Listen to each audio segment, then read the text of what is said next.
soy Lorena Dib en el segmento del Instituto Juan Pablo II para la Familia. Lo prometido es deuda. Estamos aquí otra vez con Gisela para continuar con la plática sobre el duelo y ahora sí tocar de lleno el tema de las etapas del duelo, Gisela. Perfecto. Sí. Bueno, Lore, estábamos platicando un poquito de estas 5 etapas de Elizabeth Kubler-Ross, sí, que habíamos dicho que ella lo detectó, que todos los enfermos terminales pasaban por estas 5 etapas. Sin embargo, hoy en día con la tanatología moderna, la psicología y todo, nos hemos dado cuenta que no es solo cuando alguien está atravesando la muerte de un ser querido o su propia muerte, sino que es ante cualquier pérdida. Ya en el segmento anterior platicamos todo el tipo de pérdidas que puede haber. Ahorita vamos a platicar un poquito más como que enfocándonos a la pérdida de un ser querido, ¿no? ¿Qué es de estas? Sí. Entonces, habíamos platicado estas 5 etapas de las que habla Elizabeth Kubler-Ross, es la negación, la aceptación, la negociación, lo que es la depresión, ahorita les platico de la depresión, y finalmente la aceptación.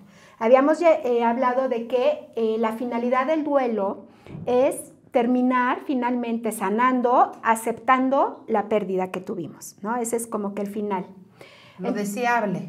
Lo deseable. Sí. Es que mira, si no llegamos a lo esperado, sí, si no llegamos a una aceptación verdadera de nuestra pérdida, sí, entonces no hemos sanado, no hemos logrado cerrar ese círculo. Llegar a la aceptación de nuestra pérdida no significa este sentimiento de, ay, no pasó nada, todo está igual, todo es normal, todos somos felices. No es cierto.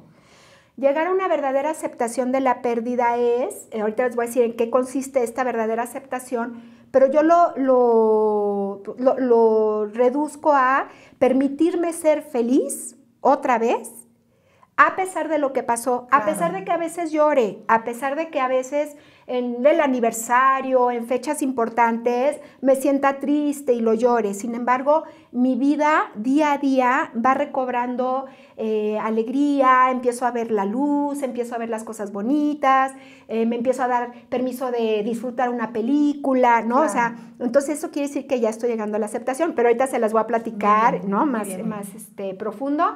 Nada más saber que el dolor o el duelo es una respuesta universal, sin embargo, se vive de manera personal, única. Es la respuesta normal al dolor y a la angustia de la pérdida, porque se causa una verdadera angustia en la persona, pero que es un proceso de recuperación, ¿sale? Entonces, teniendo en cuenta esto, yo me tengo que permitir sentir estas 5 etapas. Ahorita les voy a decir unas características de las etapas. Cada individuo, lo habíamos platicado, elabora su duelo al ritmo y al tiempo que esa persona en particular necesita. Habíamos hablado de ser empáticos en una familia o en un grupo, tenernos respeto unos a otros, porque vamos a estar transitando en estas etapas a un ritmo y en un tiempo distinto. Y también tomar en cuenta que estos miembros de la familia se van a encontrar en diferentes etapas y si hay si no hay esta comprensión que es necesaria, hay que pedir ayuda de un psicólogo, de un tanatólogo, de un logoterapeuta quizás, ¿no? Un sacerdote, no sé, un psiquiatra, a alguien que nos ayude a comunicarnos y entender que está bien que todos estemos sintiendo algo distinto, ¿sale? Bueno, entonces, habiendo mencionado esto, también quisiera decirles que la pérdida es una herida del alma, al igual que una herida en el cuerpo.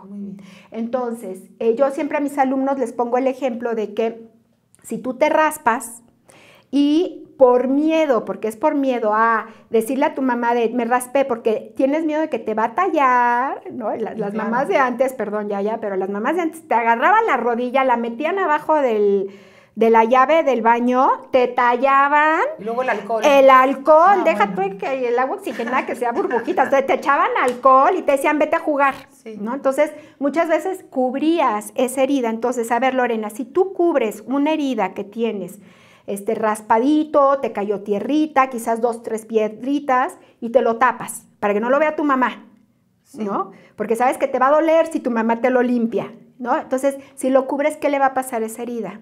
Se va a infectar. Se va a infectar. Claro.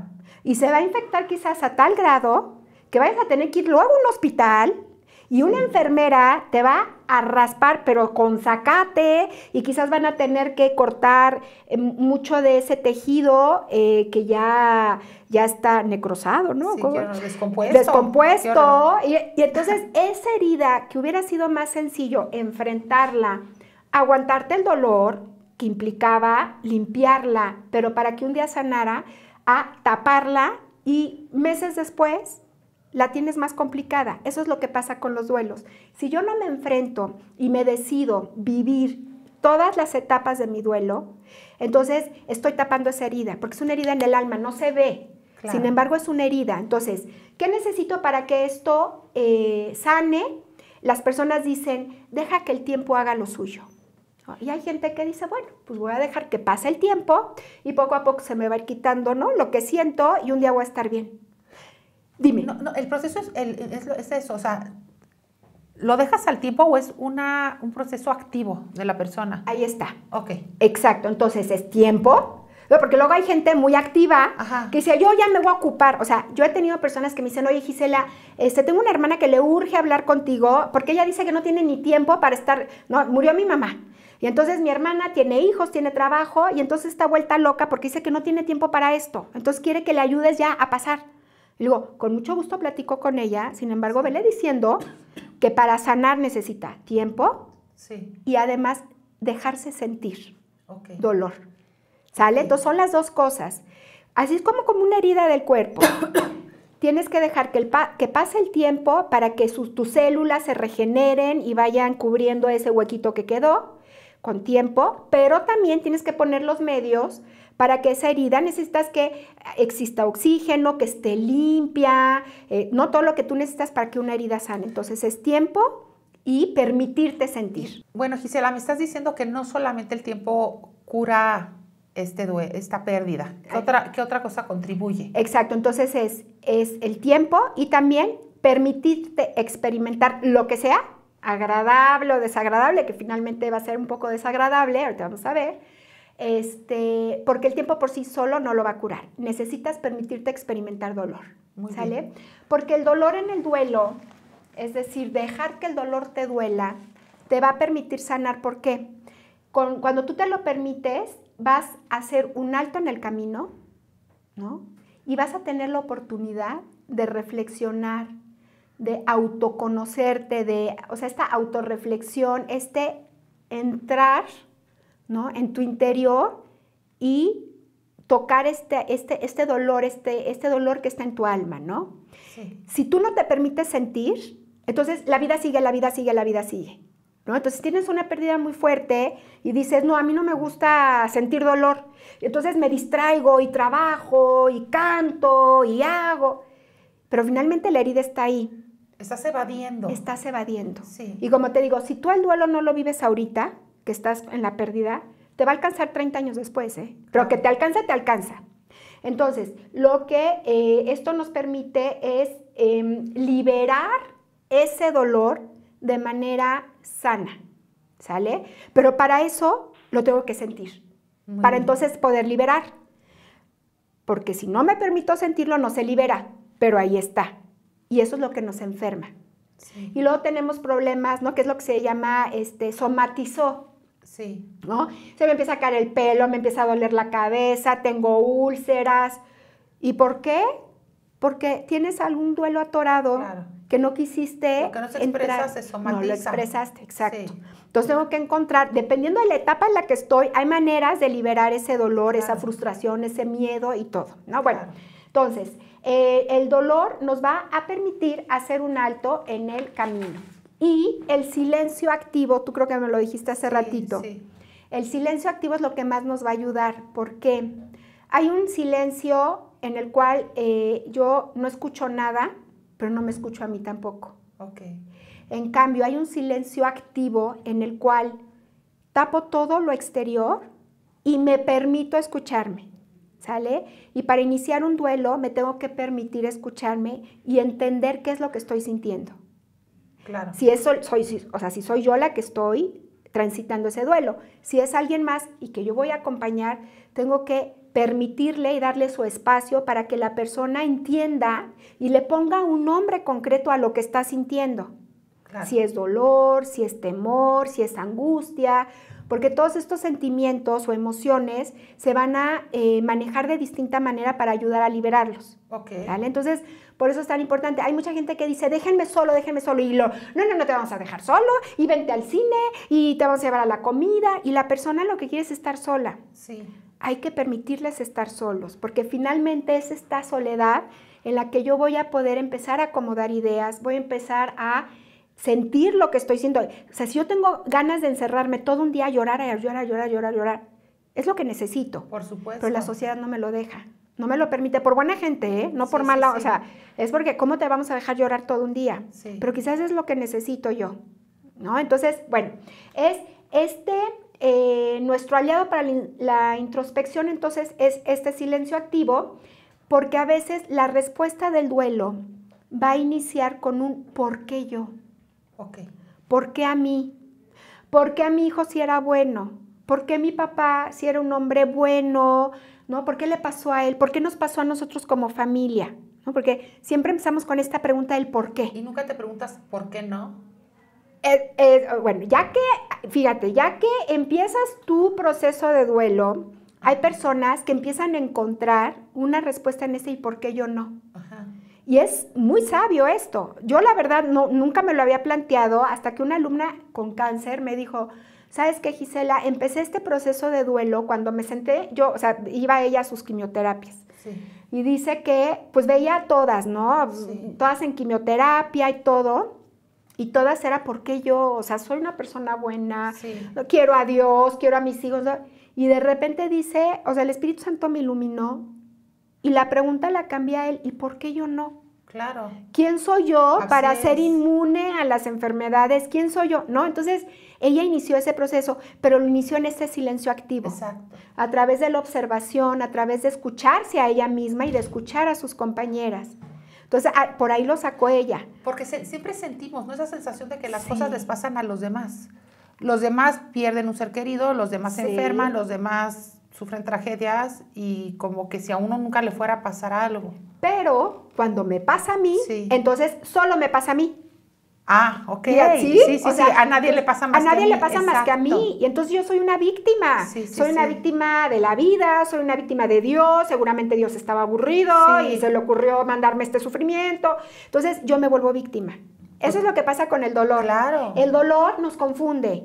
O hice algo mal y, ¿Qué hice mal? y estoy Exacto. pagando en la Es vida castigo, algo, claro, un castigo. ¿Qué hice para Sí, esto? sí. Pero entonces, si yo soy bueno porque esto, o sea, ¿no? Así es. Entonces, todos estos ¡Qué pensamientos, tormento! es que eso es parte del duelo Sí. y por eso es importante el silencio activo. ok. Porque entonces yo tengo que decir, no, a ver, Gisela, no es porque tú eres inmune, no es porque Dios estaba aburrido y te mandó el sufrimiento, no es porque eres víctima, es porque eres un ser humano. Porque así es la vida. Y porque te tocó, como a otros les tocan cosas peores Sí. y a otros les tocan cosas mejores, a ti te tocó esto y esta es tu realidad. Claro. Y tú vas a decidir si te sientas a llorar sobre esta realidad o trabajas con tu realidad, Así es. ¿no?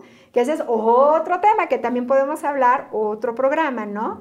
Sin embargo, pero eso es necesario ya una vez que el dolor lo permití sentir, ¿sí me explicó? Sí, Porque si yo no empiezo con permitirlo sentir, ni siquiera estas preguntas van a venir a mí. Sí. Porque voy a decir, no, aquí no tengo tiempo para esto. Es tan importante sentir ese dolor. Y afrontarlo. Decir, ¿por qué yo? Y sí, con coraje y decir por qué. Conforme voy avanzando en mi duelo, en este proceso, ¿te acuerdas que te dije que es un proceso psicológico? Conforme voy avanzando en esta evolución del duelo, puedo lograr empezar a cambiar a la pregunta del ¿para qué a mí? Ok. Y entonces poco a poco voy a ir encontrando respuestas. Hay personas que encuentran respuestas muy pronto, hay personas que encuentran respuestas 30 años después, pero le encuentran. Muy bien. Entonces, si yo me quedo años atorado en el por qué yo, ya después de un momento todos tenemos derecho a un apapacho, a un chiqueíto, a un estoy enojado, pero ya estoy viendo que ya voy mucho tiempo con este por qué yo, quiere decir que no estoy logrando echar a andar este proceso para llegar a la aceptación. Quizás necesite ayuda. Y hay gente que le da un sentido a su dolor. O que le da un significado a su dolor. Es que tú ya me estás llegando a la etapa de la aceptación. Ah, ok, entonces esperamos. Cuando yo llego a la etapa de la aceptación es que yo ya le puedo dar un sentido a mi pérdida y le puedo dar un sentido a mi dolor. Muy bien. Hay personas muy sabias, ¿no? Porque tienen una educación, una formación y se le acompañó en sus pérdidas pequeñas a lo largo de la vida y encuentran este sentido más pronto. Pero la mayoría de las personas como que no nos preparamos, ¿no? Como que la sociedad vive tratando de zafarse del dolor. Sí.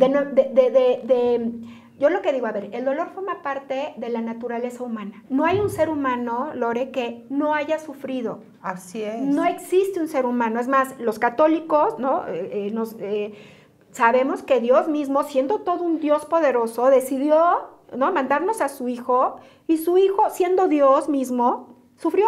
Hay un dicho que dice que el dolor es inevitable, pero el sufrimiento es opcional. Exacto. Eso es cuando llegas a la aceptación, entonces es ya cuando dices, todas estas frases las hacemos nuestras cuando hemos logrado llegar a la aceptación. Pero para antes de llegar a eso, tenemos que permitirnos vivir todo lo desagradable de las etapas. ¿Sale? Entonces, sí, guárdame todas esas cuando lleguemos a la aceptación, porque ahí es cuando vamos a decir, de veras, ¿no? Entonces, tengo que yo empezar a decir, ok, tiene que haber un para qué de esto. Sí. Y poco a poco y con mucha paciencia llegar a lograr, a entenderlo. Entonces, bueno, vamos a hablar de las 5 etapas para poder llegar a la aceptación. Muy bien. Ok. Antes de entrar a las 5 etapas, te voy a decir unas características de estas etapas. Significa, son estas características. Por ejemplo, cada etapa es distinta. Cada etapa tiene un tiempo distinto. O sea, yo no puedo decir, bueno, voy a entrar a la etapa de la negación y me voy a quedar 4 días en negación. Y después de los 4 días voy a entrar a la etapa de... No, o sea, no es así. Y tampoco tiene un orden. Y no tiene un orden, exacto. Entonces, no todo el mundo empieza una pérdida con una negación. Ok. No todo el mundo empieza con el enojo. O sea, tú puedes empezar, ¿no? Casi con la aceptación. Si puedes empezar con la aceptación. Es lo que te iba a decir. ¿Crees tú que llegaste a una aceptación? Pero si tú te regresas a alguna de otras etapas, quiere decir que no llegaste a una verdadera aceptación. Fue como un ensayo de la aceptación. Pero no has podido. De la única etapa en la que yo no me puedo regresar es la aceptación. Muy bien. Esa es la única que no me puedo regresar. Si es una verdadera aceptación, te pongo un ejemplo. Por ejemplo, yo nunca pude tener hijos, ¿no? Entonces voy a terapias y según yo ya superé, ¿no? La pérdida de la fertilidad, ¿no? Y de la idea de poder tener hijos. Y ya lo superé. Y de repente mi papá se está muriendo y me empieza una culpabilidad tremenda, espantosa de decir, y no le pude dar nietos. Y entonces se me complica el duelo de, estoy viendo que mi papá está muriendo, con él no pude tener hijos, y entonces regreso a este duelo, quise que nunca verdaderamente llegué a una verdadera aceptación de no tener hijos. Lo puse como en stand-by. Sí. Pero ahorita me estoy dando cuenta con la muerte de mi papá que no lo tenía superado. ¿Por qué? Porque si lo que me está haciendo sentirme culpable e incómoda y no poder llegar a aceptar que mi papá se está muriendo es que no le puedo dar nietos, quiere decir que la aceptación no fue real. Y puede brotar muchos años después, claro. Eso, como dijiste. Yo te digo, un duelo no procesado y pasado por las etapas hasta una verdadera aceptación, me encuentra 30 años después. Y posteriormente vamos a hablar de la culpa, porque la culpa tiene mucho que ver en esto. Mira, hay neurosis, hay enfermedades psicosomáticas, hay un montón de cosas que son como los síntomas de un duelo no resuelto. ¿Sale? Todas estas enfermedades que tiene la sociedad hoy en día, la mayoría son como los síntomas de un duelo no resuelto. ¿Sale? Sí. Entonces, regresándonos a estas características del duelo, entonces, no van en un orden. Yo las voy a mencionar en un orden porque pues, te las tengo que ir diciendo. Pero no quiere decir que vayan en ese orden. Muy bien. ¿Sale? Esa es una. Otra, cada una tiene un tiempo distinto. Y cada persona se queda un ratito en esta etapa, un rato diferente al rato del otro, ¿sale? ¿Qué otra cosa? ¿Podemos brincotear de una a otra? Sí, o sea, ay Gisela, yo estuve súper enojada 3 meses y ahorita ya estoy como triste, entonces, wow, ya estuve enojada, ya la pasé.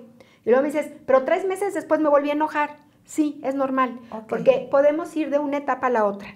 ¿Sale? ¿Y hay un tiempo sano para vivir el duelo completo? Sí, ese es otro tema que podemos platicar en otra sesión. Sin embargo, a ver, lo que dicen los expertos, para que te imagines, para que tengamos paciencia, Lorena, porque como no sabemos, una semana. Te voy a decir, un duelo normal. Sí. Por una enfermedad, o sea, no te estoy hablando de un secuestro, un suicidio, o sea, ya son duelos más complicados. Sí. Un duelo normal, por lo general, dura hasta 2 años Muy antes bien. de que yo llegue a la aceptación. Okay. Y hay una razón, sí hay una razón que luego te la platico, Okay. ¿sale? Pero para que nos demos así como tiempecito, Sí. oye, estoy muy preocupada porque veo que mi mamá hace 6 meses murió mi papá y sigue llore y llore. Les digo, qué bueno, que lo llore. Ok. Oye, hace 5 años murió mi papá y mi mamá no se levanta de la cama. No, espérame, hay que buscar ayuda profesional. Exacto. ¿Sale? O sea, sí hay un parámetro. Por lo general son 2 años en una pérdida normal. Obviamente, la pérdida de un hijo, dicen que se le llama shadow grief, que es, sí llego a una aceptación, pero tengo, o sea, ese grief, ese duelo me va a acompañar hasta el resto de mi vida. Por supuesto. ¿No? Porque es la muerte de un hijo. Claro. Igual y puedo superar más pronto, como quien dice, la muerte de mi abuelo. Claro. Entonces, hay muchos factores, ¿eh? Hay muchos factores que una codependencia. Igual y yo, hay una codependencia espantosa entre mi esposo y yo, y se me muere mi marido, puedo estar 10 años claro, aterrada, metida en mi casa porque ya no puedo vivir porque mi marido ya no está. Así es. ¿No? Y hay el caso de la viuda alegre, ¿no? Que se murió el marido a los 3 meses. Claro, claro, ¿no? feliz. ¡Viva la vida! O sea, depende de muchos factores, ¿no? Sí. Sin embargo, un duelo normal son aproximadamente 2 años hasta que yo pueda llegar a una verdadera aceptación. Pero depende de muchos factores. O sea, no me gusta hablar de tiempos porque entonces la gente se asusta. Es un apusimado. Un aproximado. Entonces, como respuesta universal, ¿no? Como decimos, respuesta universal, pero ya lo único y repetible ya le da como matices distintas, ¿vale? Claro, pero sí son como 2 años. Digo, en síntesis, ¿por qué? Porque el primer año de todo es el más difícil. 2 años es como la media, el promedio, un promedio. Y si hay una lógica, fíjate, el primer año de todo, Lorena, es el más difícil. Okay. Es el aniversario, es el primer cumpleaños sin la persona, sí. Es el primer día del Día de las Madres que mi niño no me va a traer un regalo. Todo lo que te recuerda, el restaurante, la vacación, el olor, todo. El primer año de todo, la primera Navidad, caray, no quiero que llegue Navidad porque todas las Navidades la pasábamos juntos. Entonces, el primer año de todo es el más doloroso. Ahí sí espérense que sea que se te desgarra y que tú crees que ya vas mejor y llegó Navidad y ¡bum! Vale, tocaste otra vez fondo. Sí. Eso es normal. El primer año de todo es el más doloroso. ¿Qué pasa con el segundo año? Me doy cuenta que sobreviví. Sí. Me doy cuenta que sí se puede. Me doy cuenta que mi dolor ya es menos profundo, no sé cómo decirlo. O sea, mi dolor es más llevadero, mi dolor me doy cuenta que sí puedo. Muy bien. Y aunque me duele mucho todavía, y aunque lloro mucho, y aunque a veces me enojo, me doy cuenta que sí. Entonces, quiere decir que ya estoy llegando a una aceptación. Bueno, Gisela, y conociendo estas características de las etapas, ¿con cuál se empieza? Ok. No todos empezamos por la misma, sin embargo, por lo general, se puede iniciar con la etapa que se conoce como la negación. Okay. Como te decía, hay autores que le llaman embotamiento, hay autores que le llaman evasión, ¿no? Yo te voy a hablar de negación porque es así como Elizabeth Kubler-Ross la llamaba, ¿no? La nombra. Entonces, en esta negación, lo primero que hay que entender es que es un mecanismo de defensa. ¿Qué quiere decir? Que es bueno para mí, ¿sale? Sí. Porque luego cuando no sabemos nos asustamos. Entonces vemos a mi mamá que está así como, no pasó nada y dices, chin, ya se volvió loca. No, en la negación es un mecanismo de defensa que me va a dar tiempo para organizar mis recursos internos y quizás externos para ir afrontando la verdad de lo que sucedió poco a poco. ¿Sale? Okay. Entonces es bueno, ¿sale? No nos asustemos. Sí. Entonces la negación es este mecanismo de defensa. ¿Por qué? Porque la verdad en este momento me puede volver loca. ¿Sale? Exacto. Entonces, nos va a ganar tiempo y nos va a echar a andar recursos para ir enfrentando esta pérdida. Después nos va a preparar para seguir adelante y finalmente nos va a permitir poco a poco lo que llamamos que me vaya cayendo el 20. Sí. ¿Sale? Entonces poco a poquito me va a ir cayendo. Entonces hay negación desde dejé mi coche aquí, salgo y no está. No, entonces no lo dejé aquí. Lo habría dejado en la otra, ¿no? O sea, tú estás, no lo dejé aquí, lo dejé en la otra esquina y me voy a la otra esquina y no. Entonces, ¿me vine en coche? ¿No será que hoy no me vine en coche? No, sí. O sea, y ya después de un ratito me cae el 20 de que no, se lo robaron. Claro. ¿Sale? O sea, se lo llevó la grúa. O se lo llevó la grúa, ¿no? Pues es ese momentito de negación. Y es una pérdida relativamente, ¿no? Y ya, hablando de una pérdida mayor, a mí me hablan y me dice, oiga, señora, ¿es usted la mamá de Pedrito Ramírez? Sí. Necesitamos que venga a la morgue para que identifique. Claro. Bueno, yo me voy todo el camino diciendo, por supuesto que no va a ser mi hijo, por supuesto que igual iban en el coche y la cartera del amigo, y entonces yo voy creando o sea, estoy permitiendo que este mecanismo de defensa me permita ir aceptando la verdad. Una pregunta, ¿el duelo tiene grados de dolor? Lo que pasa es que el dolor no lo podemos medir. Porque a lo mejor es una pregunta tonta. No, para nada. ¿Qué tan diferente es el duelo de una persona? Porque no es lo mismo tener a un ser querido en una enfermedad que va agonizando y que en todo este proceso vas asimilando poco a poco que esa persona va a morir, a que de repente te digan esto de que venga a ver en la morgue su hijo aquí. O sea, no es lo mismo morir de una forma por salud que de una forma trágica. Exacto. No es lo mismo a lo mejor cambiarte de casa a otro país, que de repente llegó el terremoto o el huracán y destruyó tu casa. O sea, cuando sucede algo inesperado y de una forma tan trágica o devastadora. ¿Tiene algo que ver eso para vivir el duelo de una forma o de otra? Totalmente. Otro programa, si quieres, hablamos de los factores que intervienen en el duelo. Okay. Y todos estos que me estás diciendo tú son factores que intervienen en el duelo. Sí. Desde la edad, desde la personalidad, del carácter, vivencias anteriores. Igual y yo nunca he vivido un terremoto. Ahorita empieza a temblar y digo, ¡ay, qué chistoso se está moviendo! Pero tú, que se te cayó tu casa hace 2 años... vas a romper el cristal y vas a salir corriendo. Exacto. Y voy a decir, ¿esta qué le pasó? Sí. Porque depende vivencias anteriores, personalidad, edad, sexo. Los hombres y las mujeres reaccionamos de diferente manera. Sí. Obviamente, si fue una muerte violenta, si fue una muerte tranquila, si hubo un duelo anticipatorio. Lo que tú me estás diciendo es un duelo anticipatorio en el cual se logró ir viviendo estas etapas paulatinamente, ¿no? Que fue una muerte inesperada, violenta, y desde cosas, fíjate, tan pequeñas, pero que significan tanto para el duelo. No es lo mismo, ¿no? Que me digan, pues tu hija iba manejando y de repente un señor se le ponchó la llanta, se reventó, perdió el control del coche y fue y se estrelló contra tu hija y desgraciadamente la mató, ¿no? Escenario B. No, el tipo iba borracho, iba hablando por el celular, iba jugando carreritas, se estampó contra tu hija y te la mató. Claro. Es la misma muerte de tu hija. Tu hija iba tomadísima. ¿Sí me explico? O sea, todos esos son factores que van a intervenir en tu duelo y lo van a hacer más largo, más doloroso o más corto ¿sale? Entonces, sí, todo lo que me estás diciendo, y por eso no es pregunta tonta, no, yo digo que no hay preguntas tontas, son factores que van a intervenir en ese duelo y claro que tiene que ver. Por eso los tiempos son distintos, por eso no todo el mundo tiene la negación y la aceptación, ¿no? Claro. Entonces, bueno. Entonces, la negación es eso, ¿no? Es un mecanismo de defensa que me va a dar tiempo para reorganizar mis recursos internos y externos a veces para ir gradualmente aceptando la realidad de lo que sucedió, ¿sale? Sí. Después, ya este mecanismo logro aceptar, logro darme cuenta que sí sucedió lo que sucedió. Y entonces puedo entrar a otra etapa, no en orden, pero te la voy a decir en este orden para que sepamos. Muchas personas lo que les sucede es que se enojan. Entonces, ya vi que sí es mi hijo, lo identifico y me entra una furia, me enojo contra Dios, me enojo contra mi esposo que le prestó el coche, me enojo contra el señor, te digo, que estaba riendo y le digo, ¿y usted por qué con esa cara? Y me dijo, buenos días, y yo aquí con mi hijo muerto y usted me sonríe, ¿no? Te enojas de ver a alguien que está contento. Exacto. Entonces, entra esta etapa del enojo que es muy común. Y para entender el enojo, en el fondo, como te lo decía en el segmento pasado, muchas veces es temor. Sí. Temor a ver que mi vida cambió en un segundo.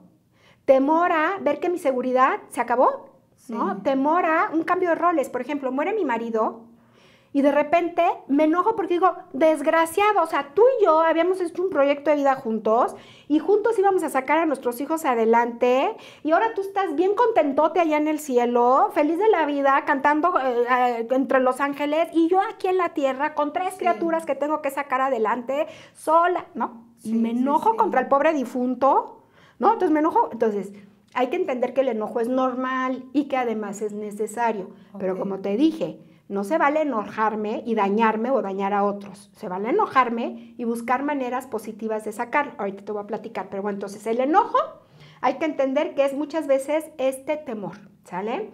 El enojo es temor también a la pérdida de la misma muerte. La muerte del otro me recuerda que yo también voy a morir, claro, ¿sale? Claro. Y eso me da miedo, me enoja, ¿no? Me enoja, Claro. ¿por qué tenemos que morirnos? Claro. ¿Por qué si Dios nos trajo esta vida, por qué nos tenemos que morir? ¿No? ¿Por qué me tiene que arrancar a mis seres queridos? ¿no? Sí, Entonces empieza este enojo. El enojo es miedo al futuro. Ok. ¿Y ahora cómo van a ser las cosas? Sí. ¿Cómo voy a vivir sin la presencia de mi ser querido? ¿Cómo voy a poder continuar con mi vida sin la presencia de este ser querido? Sea hijo, sea mamá, sea papá, ¿no? Sí. Entonces es este temor al futuro, entonces me enoja. Claro, este vacío. Me enoja este vacío, me enoja estar así, ¿por qué tiene que suceder? Al no poder expresar el temor, muchas veces la persona se enoja. También tiene que ver la sociedad. Si tú te fijas entre los hombres, ¿no? Estoy poniendo un ejemplo. Entre los hombres, el decir que un señor diga, es que tengo miedo, ay, gallina, no seas maricón, ¿no? Sí. A decir, estoy bien enojado con mi vieja, que no sé qué, sí, compadre, estás enojado. Sí. Y finalmente los dos tienen temor, ¿no? Claro. Uno se siente amenazado y el otro, los dos, ¿no? Pero uno lo manifiesta como, ¿por qué? Porque si no, hay gallina, no seas, no, bueno, pero bueno, eso es parte cultural, mandilón, no, bueno. Después, es muy frecuente, y eso hay que entenderlo, quien lo está viviendo y quien acompaña, que la mayoría de las veces el enojo es irracional y el enojo es incontrolable. O sea, no le puedo decir, ya bájale a tu rollo y contrólate. Sí. Y el que está enojado dice, ¿cómo le hago si estoy sintiendo todo esto? ¿No? Entonces, hay que entender que el enojo a veces es, o sea, no hay un objeto real. Sí. ¿Sí me explico? O sea, no hay un objeto real, pero me tengo que enojar contra algo. Con la vida. Estoy enojado con la vida, contra Dios, con mi hermana que me presentó a mi marido y gracias a ella soy viuda hoy. Claro. ¿No? Y la hermana dice, ¿yo qué hice, no? Entonces hay que entenderlo. ¿Por qué? Porque cuando yo veo a alguien que está enojado, más que regresar con hostilidad, esto que estoy viendo salir de esta persona, más bien lo tengo que aceptar y comprender como parte del proceso de duelo que la persona tiene que vivir para poder finalmente llegar a una aceptación.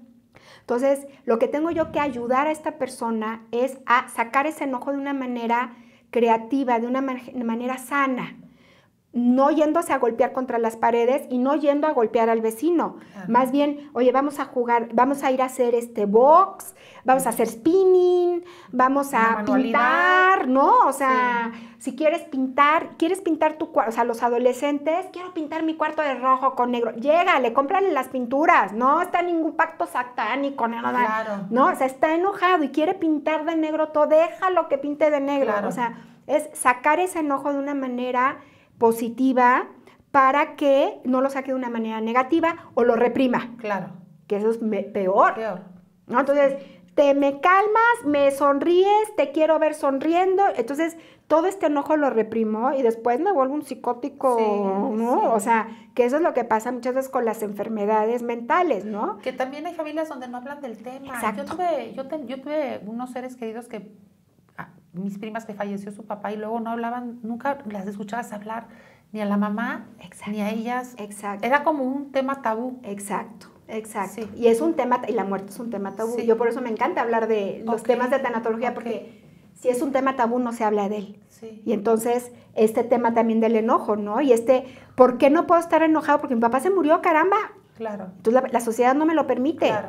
Y si yo no me lo permito experimentar o permito que mis familiares lo experimenten, lo único que estoy haciendo es que nos vamos a enfermar. Así es. ¿No? Entonces reprimir el enojo es muy malo para la persona. Hay que permitir. Si es un niño, en vez de que se pegue contra las paredes, te lo llevas vamos a tirar rocas al lote baldío, en vez de que se lo tire un perro. Claro. Porque si no logra sacar el enojo al niño y lo reprime, al ratito va a estar quemándole la cola al perro. Así es. ¿No? Porque sigue enojado y dice, ay, qué niño tan raro. No, lo que pasa es que el niño está enojado porque murió un ser querido y nunca le permitieron expresar ese enojo. Claro. Entonces es muy importante permitir a las personas expresar ese enojo de una manera sana. Y cuando son pequeños, enseñarles a expresar ese enojo. más cuando son pequeños. Expresar cualquier tipo de emoción. Como el niño no dice nada, decimos, ay, déjalo, no se dio cuenta. No, claro que se dan cuenta. Claro. Desde chiquititos se dan cuenta. Claro. ¿No? Entonces, es inteligencia emocional. Hay que permitirles expresarlo siempre y cuando la regla de oro. No se lastimen a sí mismos o no lastimen a las demás personas. ¿Sale? Bueno, entonces, en este enojo hay que dirigir esta energía hacia algo positivo y el mejor tratamiento del enojo cuando estamos acompañando a alguien o nosotros mismos es permitirlo, comprenderlo, acompañarlo, ¿no? Y no ser hostiles, no regresar esta agresividad contra otros. Bueno, y ahora que después de este gran enojo, ¿qué etapa sigue? Ok, entonces nos faltan 3 etapas. Ok. ¿Sale? Nos falta hablar de la negociación, de la depresión y finalmente de la aceptación. Muy bien.